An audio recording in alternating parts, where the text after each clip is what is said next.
Hello friends, welcome to our special programme GK wild cap fund. గత కొన్నేళ్లుగా ప్రపంచం అనేక సంఘర్షణలు చూస్తుందండి. రష్యా ఉక్రెయిన్ యుద్ధం ఇప్పుడు 5వ సంవత్సరంలోకి అడుగుపెట్టింది.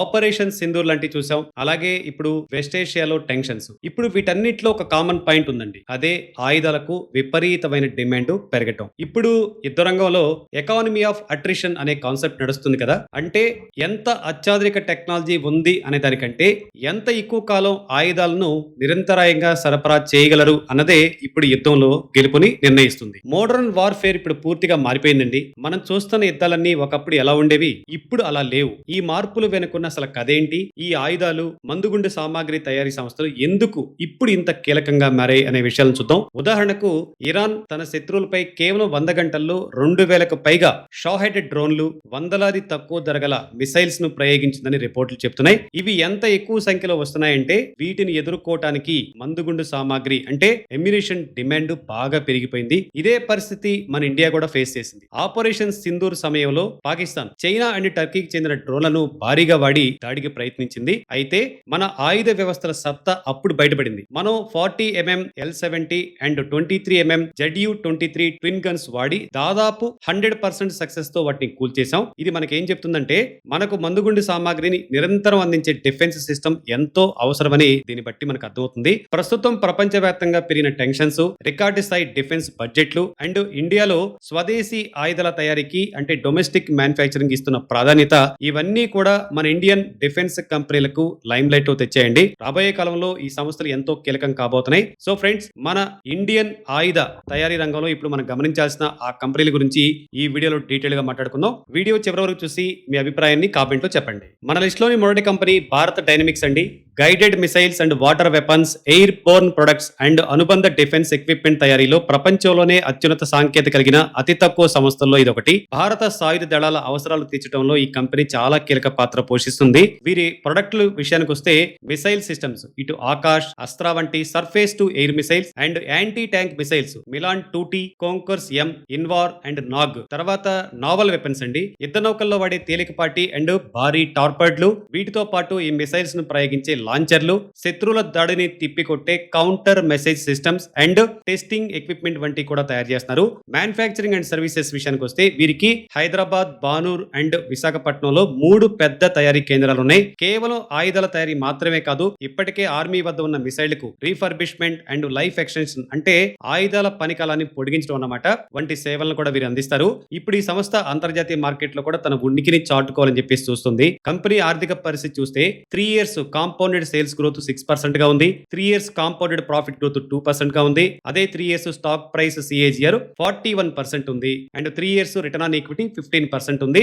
ఇంపార్టెంట్ థింగ్ ఏంటంటే ఫ్రెండ్స్, కంపెనీ కంప్లీట్ గా డెట్ ఫ్రీ. సో బలమైన ఫండమెంటల్స్ తో భారత డైనమిక్స్ డిఫెన్స్ సెక్టార్ లో చాలా స్ట్రాంగ్ గా కనిపిస్తుంది. మన లిస్ట్ లో రెండో company BEL, Bharat electronics limited. భారత ప్రభుత్వానికి చెందిన నవరత్న హోదా కలిగిన సంస్థ. డిఫెన్స్ ఎలక్ట్రానిక్స్ అండ్ ఏరోస్పేస్ రంగంలో తిరుగులేని శక్తిగా ఉంది. వీరి స్పెషాలిటీ ఏంటంటే, చాలా మంది BEL అంటే కేవలం ఎలక్ట్రానిక్స్ అనుకుంటాం, కానీ ఆయుధాల తయారీలో కూడా వీరికి చాలా ముఖ్యమైన పాత్ర ఉంది. ఇది కేవలం ఆయుధాలు చేసే కంపెనీ మాత్రమే కాదు, కానీ ఆయుధాలు ఖచ్చితంగా పనిచేయడానికి కావలసిన మెదడు లాంటి ఎలక్ట్రానిక్ వ్యవస్థలను వీరు అందిస్తారు. వీరి ప్రొడక్ట్స్ విషయానికి వస్తే ఆకాష్ అండ్ LRSAM వంటి మిసైల్స్ వ్యవస్థలో వీరి పార్ట్నర్షిప్ ఉంది. గైడెడ్ మిసైల్స్ కోసం సీకర్స్, ఎలక్ట్రానిక్ ఫ్యూజులు and tank electronics, gun upgrades వంటి కీలకమైన పరికరాలను వీరు తయారు చేస్తారు. బెంగళూరు ప్లాంట్ లో military communications, weapon systems and naval systems తో పాటు ఆయుధాలకు సంబంధించిన విభాగం కూడా చాలా ముఖ్యమైనది. ఫ్యూచర్స్ ప్లాన్స్ విషయానికి వస్తే FY25 యాన్యువల్ రిపోర్ట్ ప్రకారం నెక్స్ట్ జనరేషన్ ఆయుధాలు, precision guided munitions, smart weapons and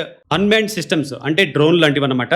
BEL ప్రత్యేకమైన దృష్టి సారిస్తుంది. 3 years ఆర్థిక పరిస్థితి చూస్తే కాంపౌండెడ్ సేల్స్ గ్రోత్ 16% ఉంది. అదే 3 years ప్రాఫిట్ గ్రోత్ చూస్తే 30%, 3 years స్టాక్ ప్రైస్ 64% గా ఉంది. 3 years రిటర్న్ ఆన్ ఈక్విటీ 26% ఉంది. ముఖ్యంగా ఈ కంపెనీ కూడా అప్పులు లేకుండా డెట్ ఫ్రీ తో ఉంది. సో ఫ్రెండ్స్, డిఫెన్స్ ఎలక్ట్రానిక్స్ లో లీడర్ గా ఉంటూ ఆయుధాల తయారీలో తనదైన ముద్ర వేస్తున్న కంపెనీ BEL. డెఫినెట్ గా ఈ స్టాక్ ని మీరు మీ రాడార్ లో పెట్టుకొని వాచ్ చేస్తా ఉండండి. ఈ స్టాక్ పై మీరేమనుకుంటున్నారో కామెంట్స్ లో చెప్పండి. మన లిస్ట్ లో మూడో కంపెనీ సోలార్ ఇండస్ట్రీస్ అండి. పేరు చూసి కేవలం సోలార్ ప్యానెల్స్ కంపెనీ అనుకోవద్దు. ఎక్స్పోజ్యూస్ అంటే పేలుడు పదార్థాలు, ఇనిషియేటింగ్ సిస్టమ్స్ అండ్ మందుగుండి సామాగ్రి తయారీలో వీరు ప్రపంచంలోనే అగ్రగామి సంస్థల్లో ఒకటిగా ఉన్నారు. వీరి వ్యాపారం 90కి పైగా దేశాల్లో విస్తరించి ఉంది. ప్రపంచవ్యాప్తంగా 9 దేశాల్లో ఏకంగా 40కి పైగా మ్యానుఫ్యాక్చరింగ్ ప్లాంట్లు ఉన్నాయి. గ్లోబల్ మార్కెట్ లో మంచి పట్టుంది. వీరి ఆయుధ ఆయుధాల జాబితా పోర్ట్ఫోలియో చాలా డైవర్సిఫైడ్ గా ఉంది. 30 mm ammunition and 81 mm ATIL, 155 mm ammunition నుండి మొదలుకొని హ్యాండ్ గ్రైనేడ్లు, మైన్స్, బాంబులు, వార్ హెడ్స్ వరకు వీరు తయారు చేస్తారు.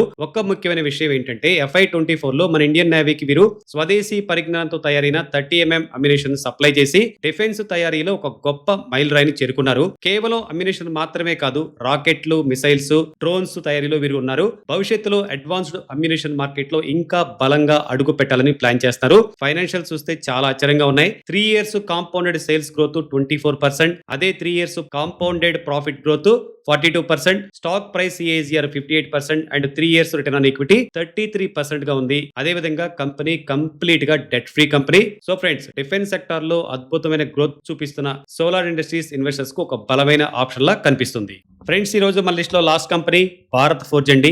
డిఫెన్స్ సెక్టార్ లో తనకంటూ ఒక ప్రత్యేకమైన స్థానాన్ని ఏర్పరచుకోవడానికి వీరు తమ డిఫెన్స్ సబ్సిడరీ అయిన కళ్యాణి స్ట్రాటజిక్ సిస్టమ్స్ ద్వారా అడుగులు వేస్తున్నారు. భారత్ ఫోర్జ్ కేవలం ఒక మామూలు తయారీ సంస్థ కాదు. వీరు artillery guns, small arms, protected vehicles వంటి కీలకమైన వాటిని తయారు చేస్తున్నారు. ముఖ్యంగా స్మాల్ ఆర్మ్స్ విభాగంలో ప్రపంచ స్థాయిలో పోటీనిచ్చేలా ఉత్పత్తులను రూపొందించడానికి వీరు భారీగా పెట్టుబడి పెడుతున్నారు. దీనిపై వీరు చాలా నమ్మకంతో ఉన్నారు. వీరికి హోమ్ మినిస్ట్రీ నుండి ఆయుధాల తయారీకి కావాల్సిన లైసెన్సులు ఉన్నాయి. దీనిని మరింత బలోపేతం చేయడానికి పూణే సమీపంలోని జెజోరీలో ఒక అత్యాధునిక తయారీ కేంద్రాన్ని ఏర్పాటు చేస్తున్నారు.